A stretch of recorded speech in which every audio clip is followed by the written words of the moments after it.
Welcome to জিকে জ্ঞান মন্ত্ৰ ইউটিউব চেনেল জিকে জ্ঞান মন্ত্ৰ ইউটিউব চেনেললৈ সকলোকে আকৌ এবাৰ স্বাগতম জনাইছো আজি ক্লাছটোৰ পৰা আমি একদম এক্সামলৈকে 1000 প্লাস এমসিকিউ ডিসকাস কৰিম সেই এমসিকিউ আজি প্ৰথম পাৰ্টটো লৈ আহিছো আশা কৰো ক্লাছটোৰ পৰা আপোনালোকক সহায় হ'ব যদি ক্লাছটো নতুনকৈ আহিছে চেনেলটো সাবস্ক্ৰাইব কৰি দিব আহকচোন আজিৰ পাৰ্টটো আৰম্ভ কৰো আজিৰ ক্লাছৰ প্ৰথম প্ৰশ্ন হু ডিসকভাৰ্ড টি ইন আসাম অসমত কোনে চাহ আৱিষ্কাৰ কৰিছিল Right answer option B Robert Bruce. Robert Bruce discovered tea in Assam in 1823. Question number 2 Ahom Sah Company ketia protistha hoisil The Tea Company of Assam established in Right answer is option C 1939. 1939 ot Ahom Sah Company protistha hoisil. Next question Guwahati Uchcha Nyayalaya ketia protistha hoisil The Guwahati High Court was established in Right answer is option A 5th April 1948. Question number 4 অসমৰ প্ৰথমখন গ্ৰন্থমেলা ক'ত অনুষ্ঠিত কৰা হৈছিল The first book fair in Assam was held in Right answer option C Nagaon Question number 5 কোন তাৰিখে অভিৰুচি ক্ৰীড়া দিৱস পালন কৰা হয় অভিৰুচি sports day celebrated on Right answer option D 3rd September 3rd Septemberত অভিৰুচি ক্ৰীড়া দিৱস পালন কৰা হয় আৰু কিহৰ কাৰণে এই অভিৰুচি ক্ৰীড়া দিৱস পালন কৰা হয় আপোনালোকে কমেন্ট সেকশনত কমেন্ট কৰি জনাব Question number 6 কোন ঠাইত পানীদিহিং চৰাই অভয়াৰণ্য অৱস্থিত In which place Panidihing bird sanctuary is located Right answer is option C Sivasagar শিৱসাগৰত পানীদিহিং চৰাই অভয়াৰণ্য অৱস্থিত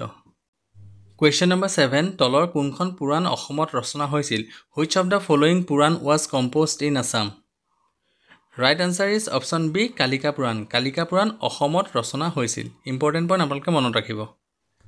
Next question কামৰূপত কোনে প্ৰথমতে অশ্বমেধ যজ্ঞ কৰিছিল Who was first perform অশ্বমেধ যজ্ঞ in Kamrup Right answer is option A Mahendra বৰ্মনে কামৰূপত প্ৰথমতে অশ্বমেধ যজ্ঞ কৰিছিল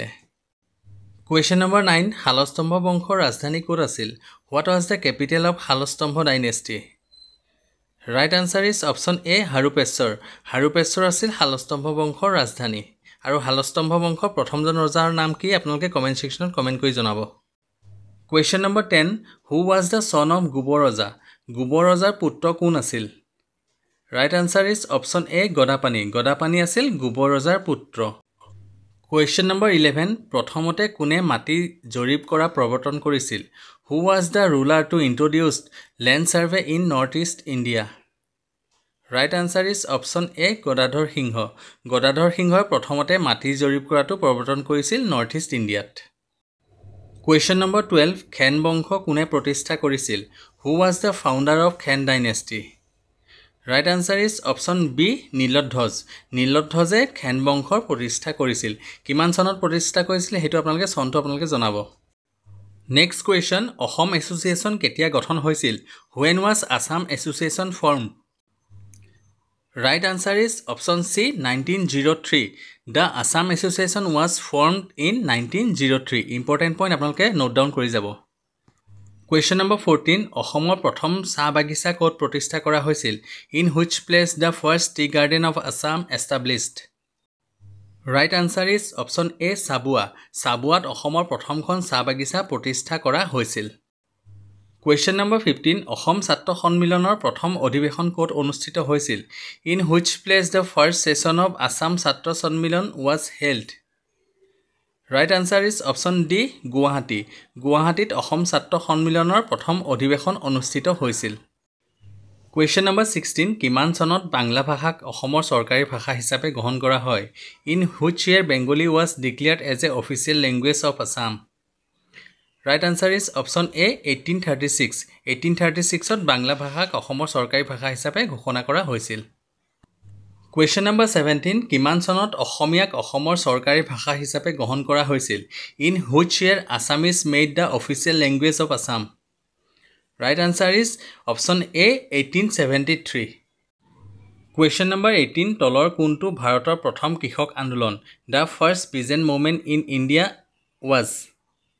Right answer is option A Fulaguri uprising Question number 19 কিমান চনত যোৰহাট সাৰ্বজনীন সভা গঠন হৈছিল In which year Jorhat Sarbajanik Sabha was formed right answer is option A 1884 1884ত যোৰহাট সাৰ্বজনীন সভা গঠন কৰা হৈছিল যিসকলে বৰ্তমানলৈকে চেনেলটো ছাবস্ক্ৰাইব কৰা নাই কাইণ্ডলি চেনেলটো ছাবস্ক্ৰাইব কৰি দিব আৰু আপোনালোকৰ লগৰ যিখিনিয়ে এক্সাম দিব তেওঁলোকৰ লগত এই ক্লাছসমূহ শ্বেয়াৰ কৰি দিব Question number 20 যোৰহাট সাৰ্বজনীন সভাৰ প্ৰথম সভাপতি কোন আছিল Who was the first president of Jorhat Sarbajanik সভা Right answer is option A Jagannath Barua Jagannath Barua আছিল যোৰহাট সাৰ্বজনীন সভাৰ প্ৰথম সভাপতি Next question অসমৰ প্ৰথমখন মেডিকেল কলেজ হৈছে The first medical college of Assam was Right answer is option A Berry White Medical College Next question কিমান চনত অসম প্ৰদেশ কংগ্ৰেছ কমিটি গঠন হৈছিল In which year Assam Pradesh Congress Committee was formed Right answer is option A 1921 1921 চনত অসম প্ৰদেশ Congress committee গঠন হৈছিল আৰু আপোনালোকে comment সেকশনত comment দি জনাব যে অসমলৈ প্ৰথমবাৰ মহাত্মা গান্ধী কিমান চনত আহিছিল Question number 23 কিমান চনত অসমৰ ৰাজধানী শিলঙৰ পৰা দিছপুৰলৈ স্থানান্তৰ কৰা হৈছিল In which year the capital of Assam shifted from Shillong to Dispur Right answer is option D 1973 Question number 25 Mahatma গান্ধীয়ে কিমান চনত দ্বিতীয়বাৰ অসম ভ্ৰমণ কৰিছিল In which year Mahatma Gandhi visited second time in Assam Right answer is option C 1926 Mahatma গান্ধীয়ে total 4 time Assam ভ্ৰমণ কৰিছিল মানে 4 বাৰ অসম ভ্ৰমণ কৰিছিল প্ৰথমবাৰটো আপোনালোকে কমেন্ট কৰি জনাব second time 1926 third time 1934 fourth time 1946 first টাইমটো আপোনালোকে কমেন্ট সেকশনত কমেন্ট কৰি জনাব আজি ক্লাছৰ শেষৰটো প্ৰশ্ন অসম প্ৰদেশ কংগ্ৰেছ কমিটিৰ প্ৰথম সভাপতি কোন আছিল Who was the first president of Assam Pradesh Congress Committee Right answer is option A Kuladhar Chaliha Kuladhar Chaliha আছিল অসম প্ৰদেশ কংগ্ৰেছ কমিটিৰ প্ৰথম সভাপতি